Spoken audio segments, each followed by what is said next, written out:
Masih dalam Kompas News Aceh sepekan, saudara, aliran Sungai Krung Betong menjadi lokasi andalan sebagai lokasi pencarian emas. Lokasi sumber penghasilan warga Gampung Belang Lemak, Kecamatan Betong, Kabupaten Nagan Raya ini mulai ramai dikunjungi. Tradisi mencari emas dengan cara tradisional pun kini mulai ditinggalkan warga.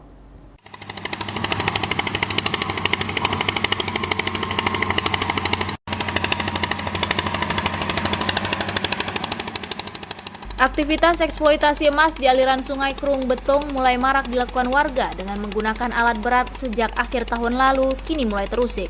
Setelah pemerintah setempat mengeluarkan selebaran larangan aktivitas eksploitasi emas karena alasan ilegal dan merusak lingkungan pada 18 Maret 2016 lalu. Warga mengaku jika pemerintah menghentikan aktivitas pertambangan emas dengan menggunakan alat berat yang dinilai ilegal dan merusak lingkungan tanpa ada solusi, akan berdampak buruk terhadap mata pencaharian andalan warga pedalaman Kabupaten Nagan Raya ini. Penambangan emas dengan menggunakan alat berat di sepanjang aliran Sungai Krung Betong itu dilakukan warga secara ilegal karena belum ada regulasi atau peraturan pemerintah setempat yang mengatur tentang pertambangan emas yang ilegal.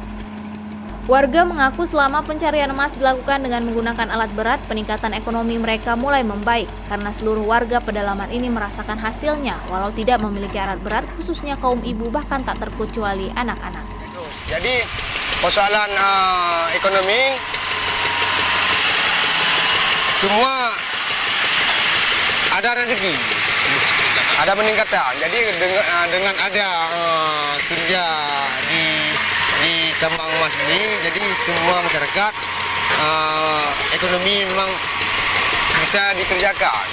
Ya, di emas itu memang dia udah turun-menurun tuh. Masyarakat ini umumnya Pulau-Raga ini mukimannya turun-menurun tuh. Itu memang itu kerja dia. Ya, cari-cari emas. Penambangan emas secara ilegal menurut pemerintah selama ini warga diatur dengan aturan adat desa yang berlaku. Semua yang menambang emas dengan menggunakan alat berat diwajibkan untuk menyumbang kepada desa untuk biaya pembangunan baik masjid, musola, dan jalan yang selama ini luput dari perhatian pemerintah. Raja Umar, Kompas TV, Aceh.